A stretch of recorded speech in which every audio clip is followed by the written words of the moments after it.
I recently built a $6,000 all-gas, no-breaks, bracket 4 Azula deck. In this video, I'm going to talk about how I built that deck, what makes it so good, and importantly, how to play it and navigate the combo lines, because the combos can be very confusing, and I haven't seen anyone else explain them in a way that I really understood. I'm also going to talk about the $200 budget version of the deck that I built afterwards and then fell in love with, because it's almost as strong and surprisingly I like playing it even more. So much so that it made me change the expensive version after the fact. Why I liked it so much will also reveal a lesson that's good for any level of play, so stick around for that and to understand how these combos work even if you're not a high power gamer, because it's a transferable skill that you'll be able to use in your other decks and games. In terms of what Azula can do, if you like the idea of casting a Seething Song and making 10 mana, or casting a Thrill of Possibility and drawing 4 cards, then let's yap all about her, because that is just the tip of the iceberg. Now, on the very slim chance that you're watching this and you don't already understand how Azula works, I need to explain why she's so unbelievably powerful. The first of her 2 abilities is Firebending for 2 red mana, which she does whenever she attacks. This mana can then be used to support her second ability, which is that she copies any spell that we cast during combat. Yes, that's correct, any spell, not just instants, which is what a card like this would usually say. Copying spells is one of the strongest abilities in Magic, but it can also lead to the most complexity and utterly brain-melting stack management. This power is thus a blessing, but also a curse. Other than potentially giving you and your friends a headache, because it's so flexible, it'll lure many of us into getting all greedy and trying to copy all kinds of unnecessary spells, or pursuing all kinds of convoluted game plans like giving all of our spells flash. One could probably make that whimsy work in bracket 3, but at high power, it is, as the Admiral says, a trap. Fortunately, I was cooking for high power, so avoiding that trap was a little bit easier. Now, I had my eye on Azula since I first saw her previewed, but my journey with this specific Azula build started when I got a commission on coffee from Luis, who wanted me to help them with their high power list. This was a brief that I was both equal parts excited and terrified to receive. Excited because Azula was one of the commanders that I was the most excited to build from the new Avatar set. I also had a good friend who was brewing Azula, so I was able to pick their brain and knew that my tinkering would ultimately help them. I was terrified because the last time I brewed a combo deck like this stellarly broke my brain in all sorts of ways as I tried learning the combo lines, and it took me ages to figure her out. That is still a banger of a deck, so I'd recommend you check that out if you like this. If you do, forgive my speaking cadence as it was one of my first videos. The deck, however, does hold up. Luis was looking for help because his existing deck could be very slow and he felt that the game plan wasn't solid enough for the high level of play he was facing. He was trying to build a deck that was a mixture of hyper-aggressive Voltron with a little bit of Spellslinger thrown in.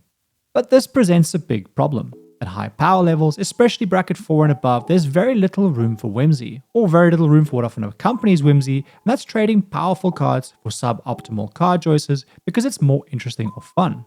This is why most CEDH decks end up looking very similar, because the most direct path to winning usually includes all of the same powerful cards. At high power, we need to find the most direct path between drawing 7 cards and winning the game, and unfortunately for commanders like Azula, Voltron is definitely not the most direct path to winning. Now, I love Voltron, but there are many reasons why it struggles at higher power. Probably the biggest one is that you need 3 separate combat phases to end the game. And that's assuming that we have a commander in play that has 21 power, and that we can get damage through whatever defenses a player may have, be that removal or blockers. And this is all a problem when most games are ending on turn 4 or 5, and we won't typically have Azula out before turn 3. In contrast, if I go to simply to win the game, the cleanest combo is probably Narset's Reversal and Frantic Search. And we don't even need either of them in our hand. A single copy of a spell like Mystical Teachings, if not countered, will probably win us the game on the spot. No need for combat damage, and we can win at instant speed in response to removal. Friendship ended with Voltron, now combo is our new best friend. Now, we are getting a little ahead of ourselves, because if you don't understand these combinations of cards intimately, you may quite correctly think, but how do they win us the game? I'll explain it all in just a little bit. Speaking of winning the game, I cook up videos like this that help you think differently about Commander. Videos that will help you build better decks, play better, and have more fun. If you want more of that, like the video to tell the algorithm that you think it's good, and give this Froge a Christmas present. And subscribe to make sure that my next banger gets delivered directly into your eyeballs. Back to Azula, this meant I basically needed to take a wrecking ball to Luis' deck and then rebuild. The first stop was understanding the ways that Azula can win. And this is where things can get truly brain-melting. If you're watching this and you're a high-power pro that eats combos for breakfast, then perhaps less so. But if you're a newer or more casual player, I'm going to try and make this as easy to understand as possible and very accessible. Most combo decks win by some combination of creating infinite mana, drawing your entire library, or creating an infinite loop, or a combination of all three paired with some kind of win condition that these enable. Being able to cast your entire deck will typically give you enough gas to win, and infinite mana will allow you to do that. Or you can cast the Comet Storm where X is 1000 and call it a day. And how Azula plays is no different. The fastest route to doing those things though, and thus winning, with Azula is abusing her spell copying, and this is what also makes her fairly unique to pilot. From simple interactions like getting 6 mana from a Dark Ritual, to much more complicated like casting Narset's Reversal, getting 2 copies, and then one of those can bounce the original copy back to your hand, allowing you to cast it as much as you want, provided that you have the mana to do so. It's this interaction that makes Narset's Reversal probably the most powerful card in the deck, and the primary path to winning when paired with Frantic Search. Casting a Frantic Search and then copying it with Narset's Reversal allows us to draw and discard 4 cards, digging for a win condition. It also allows us to untap up to 6 lands, all for the cost of just 5 mana. This means we generate 1 mana per loop and can draw through our entire deck with about 20 mana left at the end, which we can then use to cast things to win the game. Things like casting a Seething Song and copying it with Reiterate, which makes us infinite mana, which we can then use to cast a very big Comet Storm. I'll walk through these combo lines in more detail in a bit, but first, let's look at our main deck list. And we'll start with the expensive one, because the play pattern and general buckets of cards are mirrored in the budget version. The deck's game plan has 2 main parts: what we do before we cast Azula and what we do after. Before casting Azula, we want to play lands, ramp, and find our win conditions, either through tutoring or drawing cards.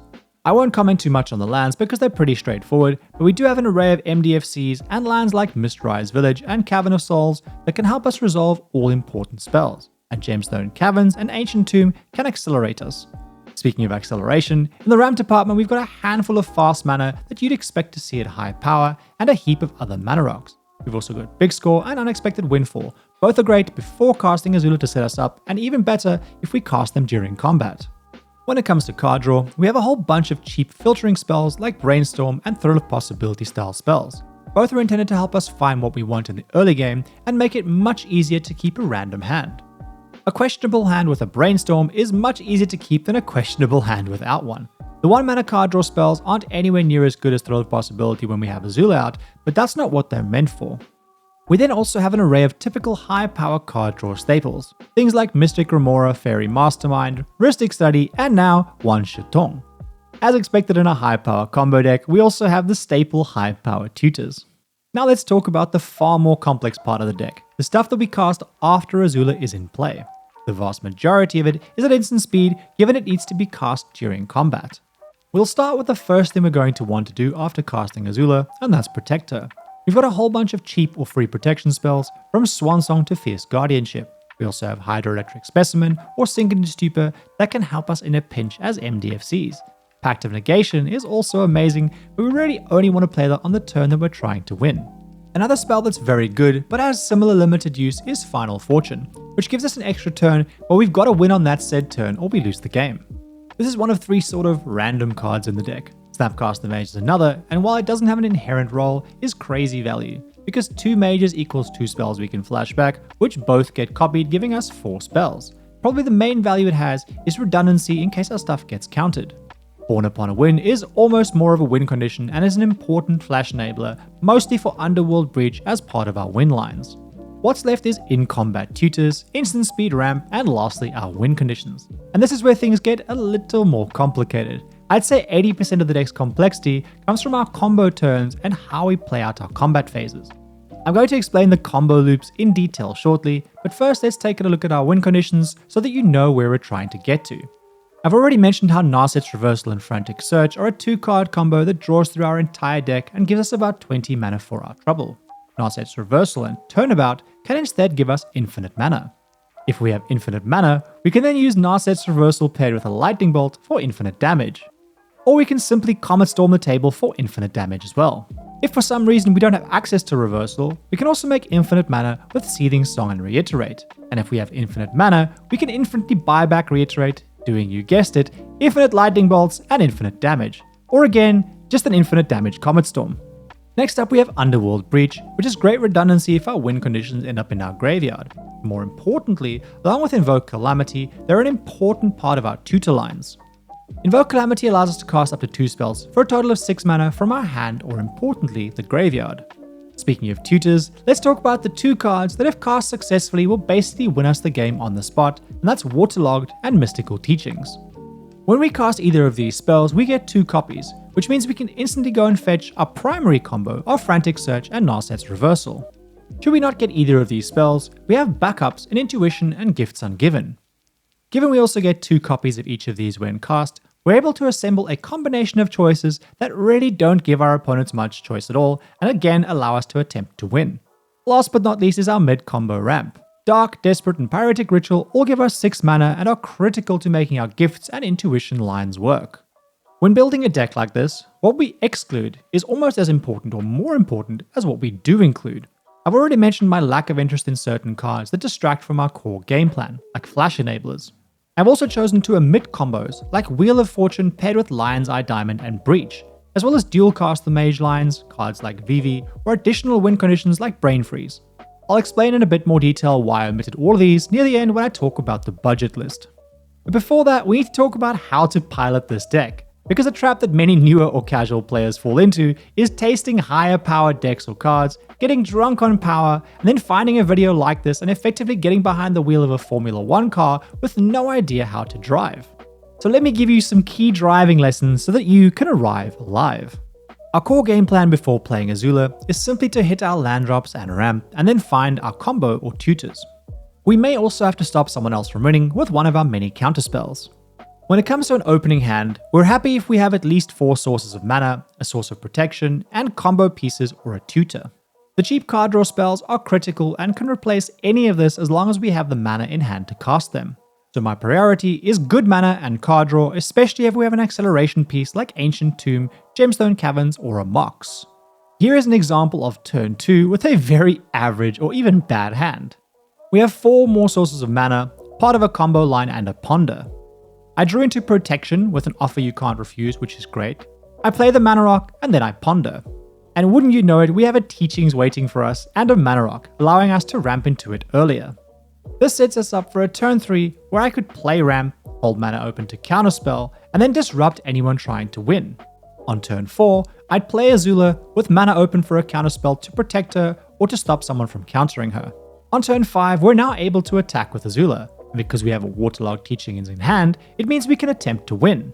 I also have a Seething Song in hand, meaning I'll have enough mana to protect my win con twice with both an Offer You Can't Refuse and Sink into Stupor. Now you're probably thinking, I thought that you said this was complicated, Senor Froge. So let's up the tempo a little bit in explaining how we go from that teaching spell being cast to winning the game. This will be useful to understand for this specific deck, but will also help you navigate combos in general. To successfully combo out, we're going to need at least 7 mana open after we've attacked. Normally, that'll be 5 mana from lands and rocks and the 2 from Azula. That said, attempting to win without a counterspell or protection is a recipe for disaster, so depending on what counterspell or protection we have in hand, we'll want either 7, 8, or 9 mana available. In the example, we have an Offer You Can't Refuse, so let's go with 8 mana. We attack and attempt to cast our Teaching spell. It's at this point that people should really try to stop us, because if they don't, their goose is close to cooked. We now have 4 mana open, so if the Teachings resolves, we can search for Narset's Reversal and Frantic Search. This is our primary and preferred combo. We then start our combo and cast Frantic Search, and we have mana open for a counterspell to protect it. The devil's in the details with when and how people can and should interact with this chain of events, but that's a separate, much longer video.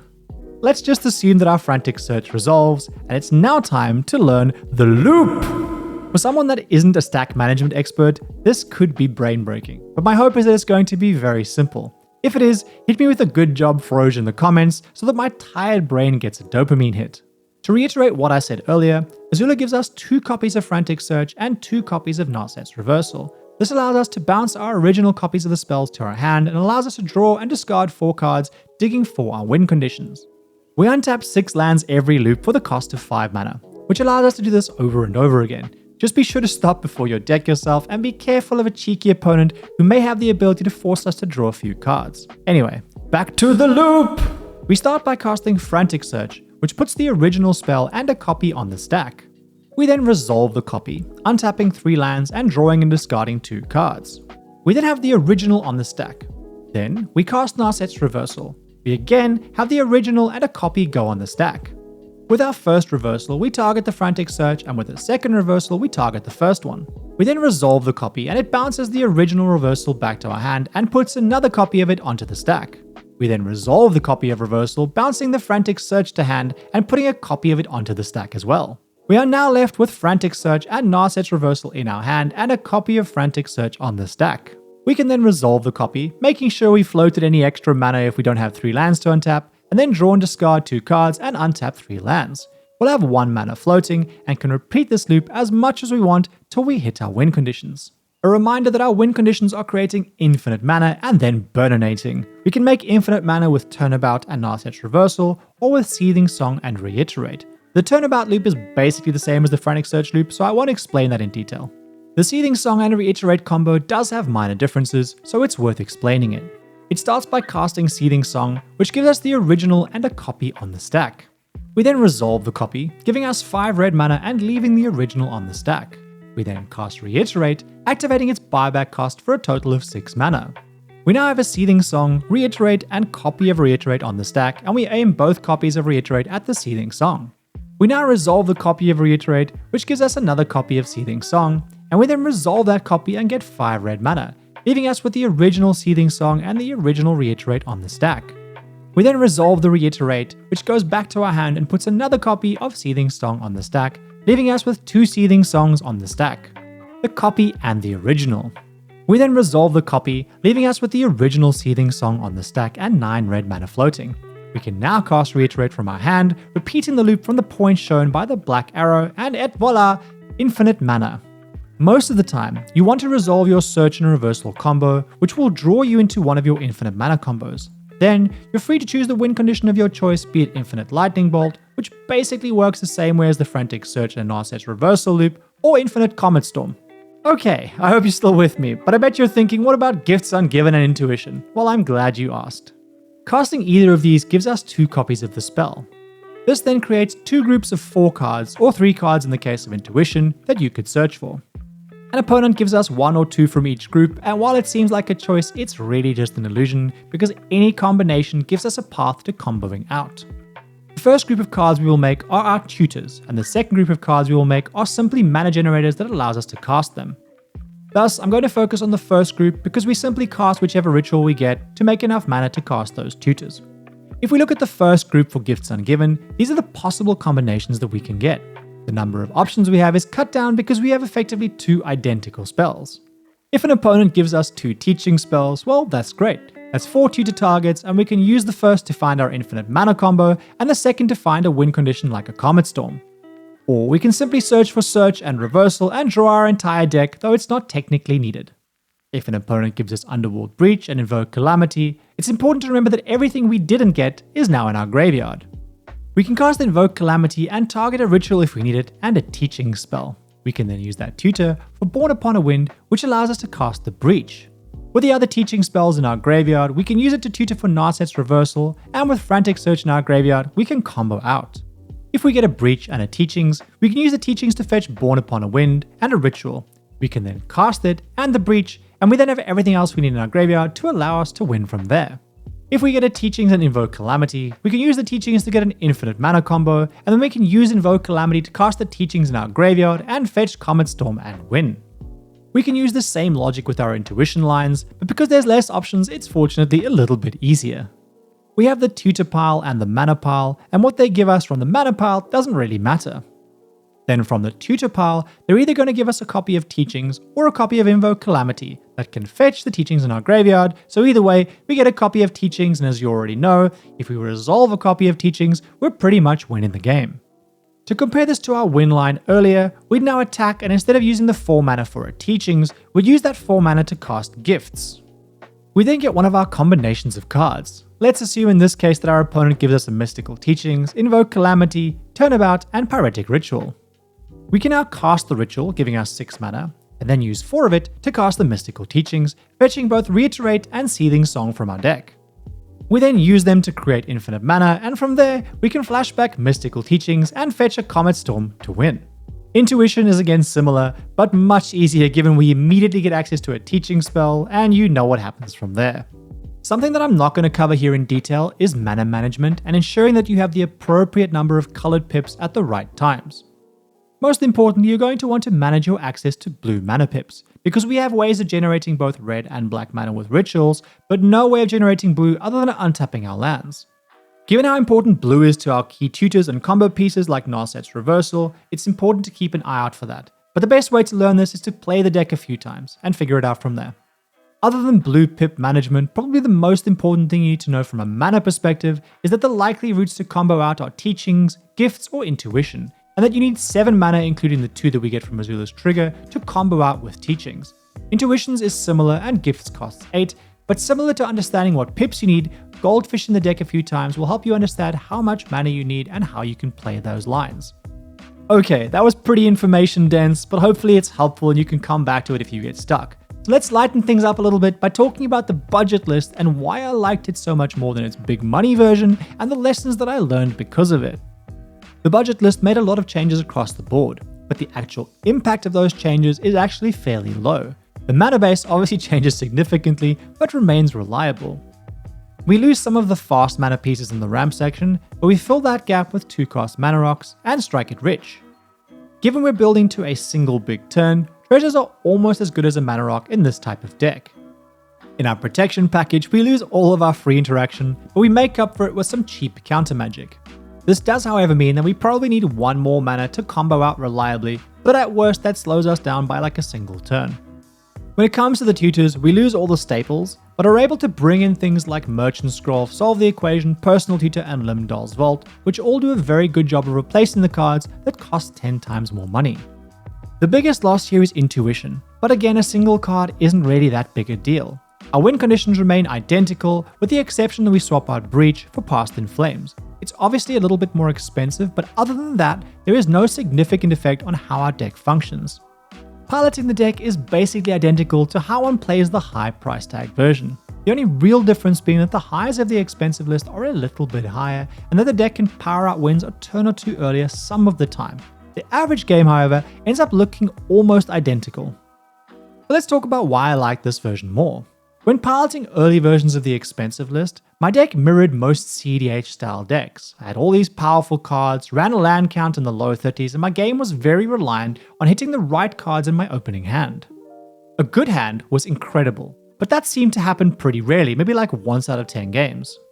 The rest of the time, things felt pretty clunky. I'd have half of one combo, half of another combo, not enough lands or ramp. Apart from those god hands, it felt like the deck was really 3 different decks jammed together, each vying for space in my opening hand. I slowly started taking things out to make the deck more streamlined and focused on a singular game plan.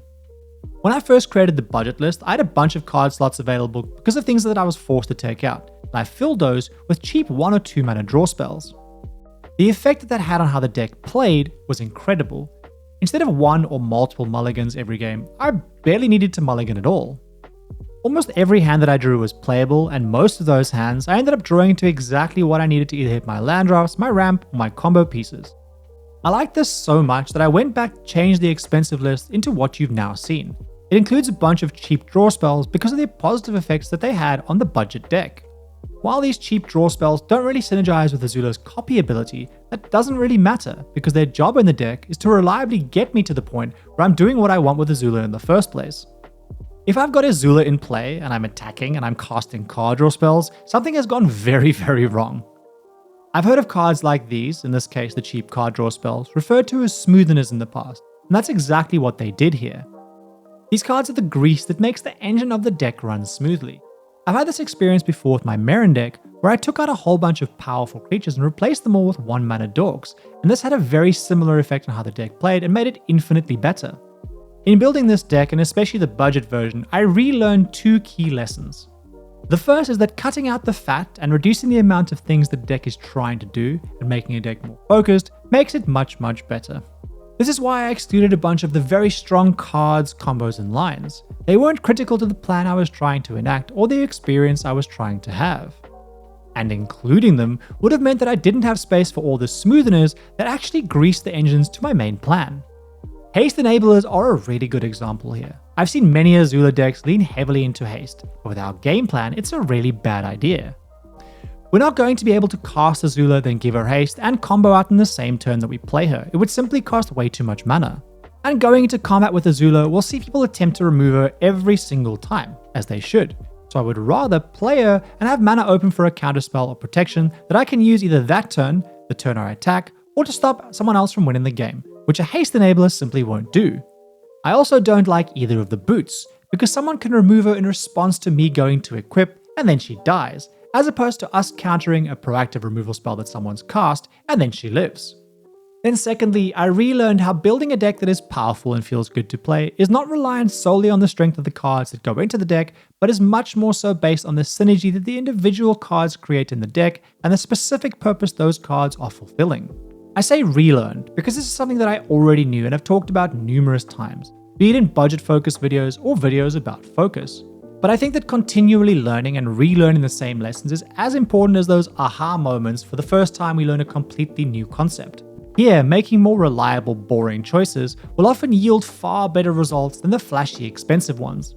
In this case, I added 3 to 4 more lands to the deck, added a bunch more boring 2-cost mana rocks, and a bunch of cheap 1 to 2 mana draw spells.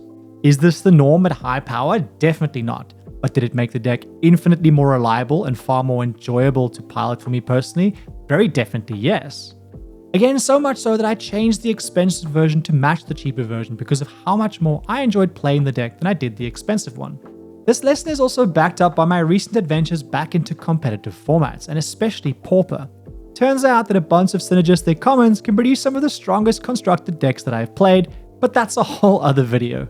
Okay, this has been a lot. The lists are linked down below the like button, which you are welcome to yeet yourself at if you found this useful. And if you have questions or thoughts on either of these builds, or think there's a banger card that I missed, get yourself into the comments right meow. I'd love to hear it. A reminder that if you want more of this kind of deck analysis, come and hang out in the best Commander community on the internet in the base deck department Discord. And also, if you want more of me, you can find that on Patreon, or if you want my help fixing or building a deck from scratch, I offer that over on my Ko-fi. If you enjoyed this and you want more deck building magic, go and watch either of these banger deck videos, and as always, thank you for being here.